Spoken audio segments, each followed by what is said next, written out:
आज हम मिलकर एक बहुत ही दिलचस्प गणितीय पहेली को सुलझाने वाले हैं। चलिए एक सवाल से शुरू करते हैं। सुनने में तो शायद ये नामुमकिन सा लगे। सवाल है 200 फैक्टोरियल के आखिर में कितने जीरो आते हैं। तो इस गुत्थी को सुलझाने के लिए हम इसे 5 आसान हिस्सों में बांटेंगे। पहले पहेली को समझेंगे, फिर उसके पीछे का राज जानेंगे, एक शॉर्टकट सीखेंगे, कुछ खास मामलों को देखेंगे और आखिर में जवाब तक पहुंचेंगे। तो सबसे पहले ये समझते हैं कि आखिर ये इतनी बड़ी पहेली है क्यों। इसे सुलझाने के लिए एक खास चाबी की जरूरत क्यों पड़ती है। देखिए, अगर 200 को 3000 से गुणा करना हो तो वो तो आसान है ना? हम बस जीरो गिनकर आखिर में लगा देते हैं। लेकिन फैक्टोरियल में ऐसा नहीं होता। यहाँ तो बहुत सारी संख्याओं को एक साथ गुणा किया जाता है और उनमें से कई के आखिर में तो जीरो होता भी नहीं। तो ये मामला थोड़ा पेचीदा है। तो चलिए अब उस राज से पर्दा उठाते हैं जो इस पूरी पहेली की चाबी है। ये बात बहुत जरूरी है।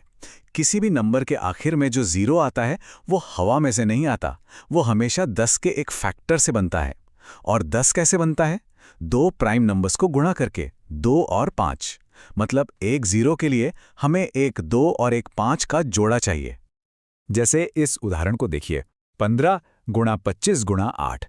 जब हम इनके फैक्टर्स निकालते हैं तो हमें 2 और 5 के 3 जोड़े मिलते हैं और नतीजा आखिर में ठीक 3 जीरो।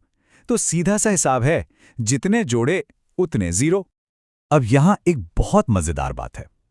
किसी भी फैक्टोरियल में जब हम फैक्टर्स गिनते हैं तो 2 तो भर भर के मिलते हैं, लेकिन 5 उतने नहीं मिलते। तो जोड़ी बनाने के लिए कौन कम पड़ रहा है? 5, है ना? इसका मतलब ये हुआ कि हमें बस ये गिनना है कि हमारे पास 5 कितने हैं। जितने 5 होंगे उतने ही जोड़े बनेंगे। तो देखिए, इतनी बड़ी मुश्किल दिखने वाली पहेली अब कितनी आसान हो गई। हमें सारे नंबर नहीं देखने, हमें बस ये पता लगाना है कि 5 के फैक्टर कितने हैं, बस। तो अब सवाल ये है कि 200 फैक्टोरियल में हम 5 गिनेंगे कैसे? क्या एक एक करके? नहीं, इसके लिए एक बहुत ही बढ़िया शॉर्टकट है। इस तरीके को कहते हैं सक्सेसिव डिवीजन।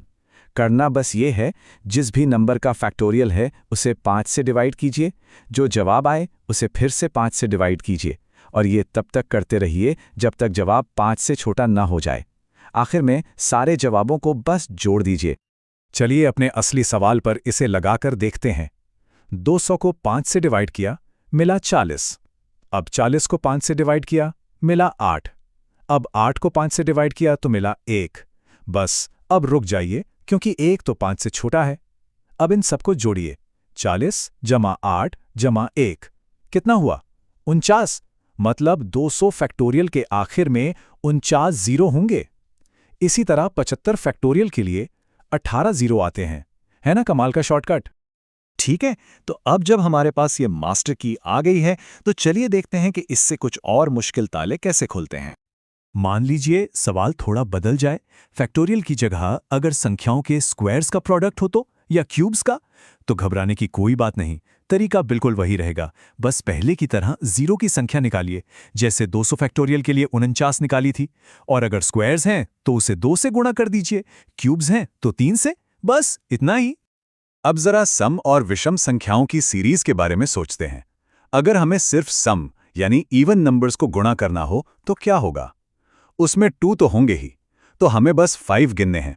लेकिन अगर सिर्फ विषम यानी ऑड नंबर्स को गुणा करना हो तो जरा सोचिए, उसमें 5 तो मिल जाएंगे, लेकिन क्या एक भी 2 मिलेगा? नहीं। और बिना 2 के 5 का जोड़ा बन ही नहीं सकता। मतलब एक भी जीरो नहीं होगा। जवाब हमेशा जीरो होगा। चलिए सम संख्याओं का एक उदाहरण देखते हैं। मान लीजिए 224 तक की सभी सम संख्याओं को गुणा करना है। तो हम क्या करेंगे? हम 224 का आधा ले लेंगे, जो होता है 112, और फिर इस 112 पर अपना वही 5 से डिवाइड करने वाला शॉर्टकट लगा देंगे। तो 112 को 5 से डिवाइड किया, मिला 22। फिर 22 को 5 से डिवाइड किया, मिला 4। दोनों को जोड़ा तो आए 26 जीरो। देखिए कितना आसान है। तो चलिए अब सारी बातों को एक साथ जोड़कर देखते हैं कि हमने क्या सीखा। सोचिए, हमने शुरुआत की थी एक बहुत बड़े और डरावने से दिखने वाले नंबर से, और उसका हल किस चीज में छिपा था? सिर्फ एक प्राइम फैक्टर यानी 5 को गिनने में। एक जटिल समस्या का इतना सरल समाधान। इस सबसे हमें एक बहुत बड़ी सीख मिलती है। किसी भी बड़ी समस्या का हल अक्सर उसकी सबसे कमजोर कड़ी या लिमिटिंग फैक्टर को पहचानने में छिपा होता है। यहाँ वो लिमिटिंग फैक्टर 5 था। तो सोचने वाली बात यह है कि गणित या जिंदगी की और कौन सी बड़ी पहेलियां हैं जिन्हें हम सिर्फ उनके लिमिटिंग फैक्टर को पहचान कर सुलझा सकते हैं।